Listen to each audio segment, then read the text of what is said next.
I mean, it's just the depth perception is getting used to it. Doesn't take that long to calibrate, but today's session helps to just get used to the sight lines, the way the ball hits the backdrop. It's a little different than I expected.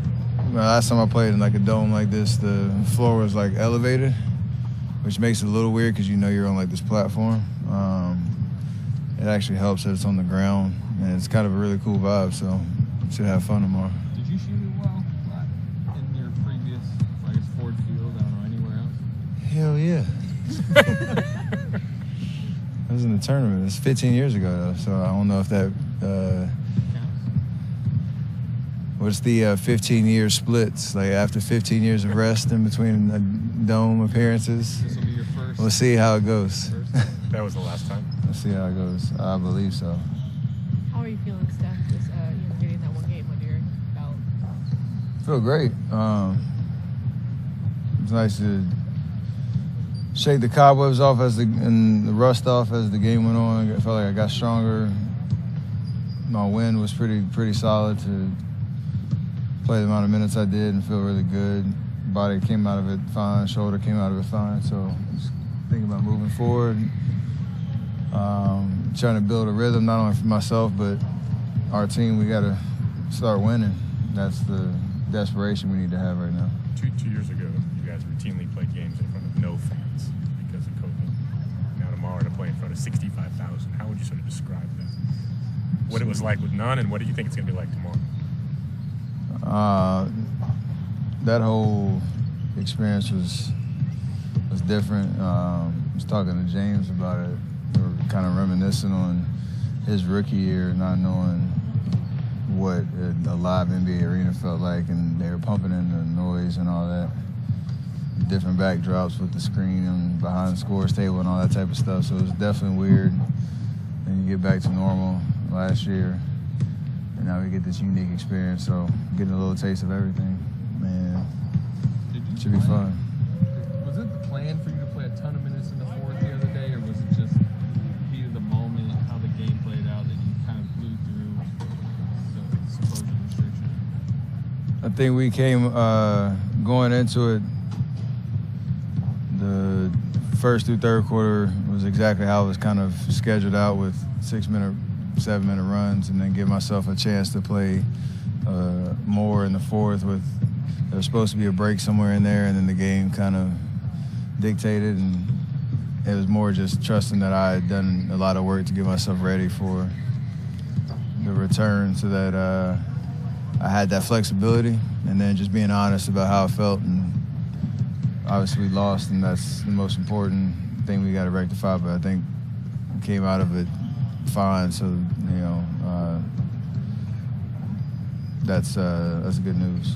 Playing in this building tomorrow, does that give you kind of nostalgic moments growing up? Maybe some that you had with your dad, even if it's not you just growing up with basketball. Do you think that's going to bring that out tomorrow?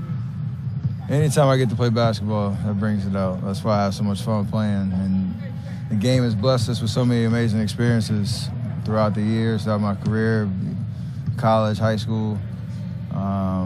And this is another one you can kind of, enjoy, be in the moment, and then afterwards be like, yeah, we played in front of that many fans. And if the attendance, what I said, it's a record-breaking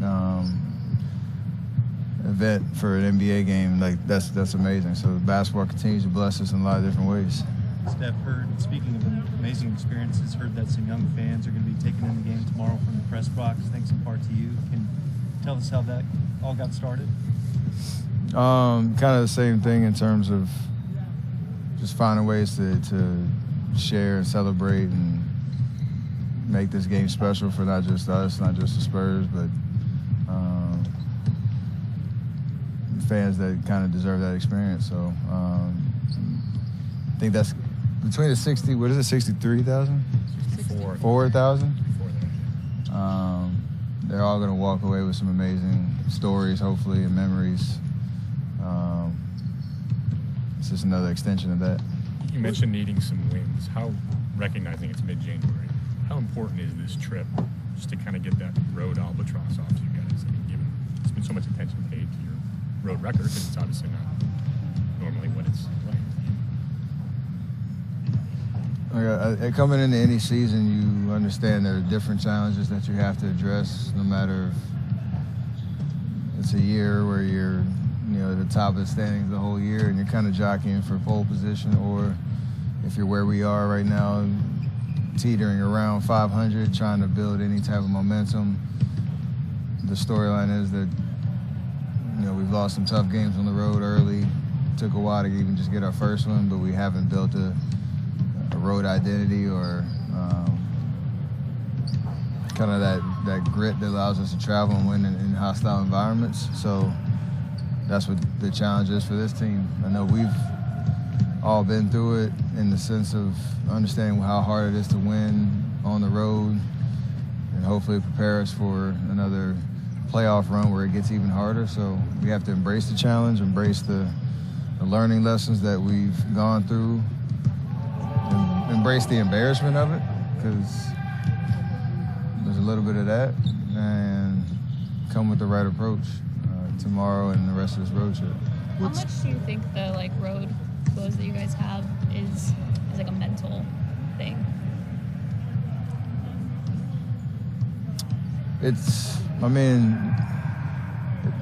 I think collectively it's a block that you have to get over in terms of when things don't go well within the game, being able to respond and not letting yourself get too rattled or rushed or whatever the case may be. I think Draymond mentioned it was very fragile at times where you understand we have to our team, our margin for error is very thin. We have to play well to beat anybody in this league, let alone the challenge of playing on the road and just the swings and momentum and all that type of stuff. So it's definitely once you prove and build the confidence that you can win and you have some results to show for it, then it can swing the other way really quickly. So historically, what has, now this is a little off topic, but what has two-way contracts kind of done for you guys over various regular seasons? I mean, some of the names that you guys have cycled through on those contracts.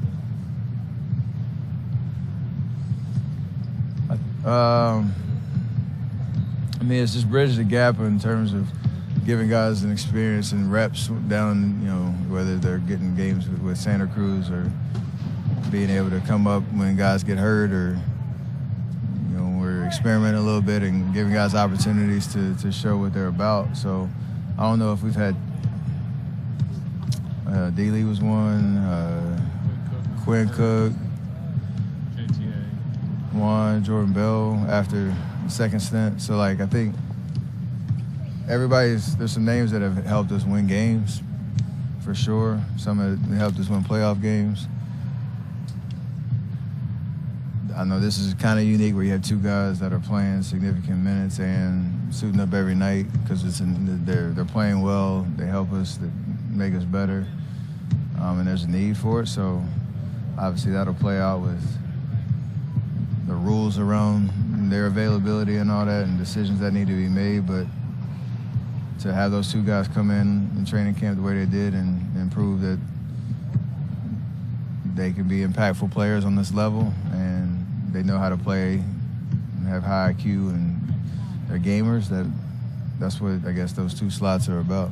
Is it impressive to see how hard Pop gets these guys to play, these young guys, and how engaged and enthusiastic he is after having coached championship teams, and now it's the opposite end of the spectrum? When you love basketball, and like I said, basketball's blessed you with so many experiences at the highest level, you embrace whatever the challenge is in front of you to keep building the game. He obviously loves what he does. It's the thrill, it's the competition, it's the in-game adjustments, the practices where you have to come and gather and build identity with 15, 17 guys that are trying to all have different stories that are trying to do something special in this league. So it just keeps cycling, year after year. And I know he loves the game and wants to give everything he has to it until either his body, his mind, or whatever says it's time to stop. So.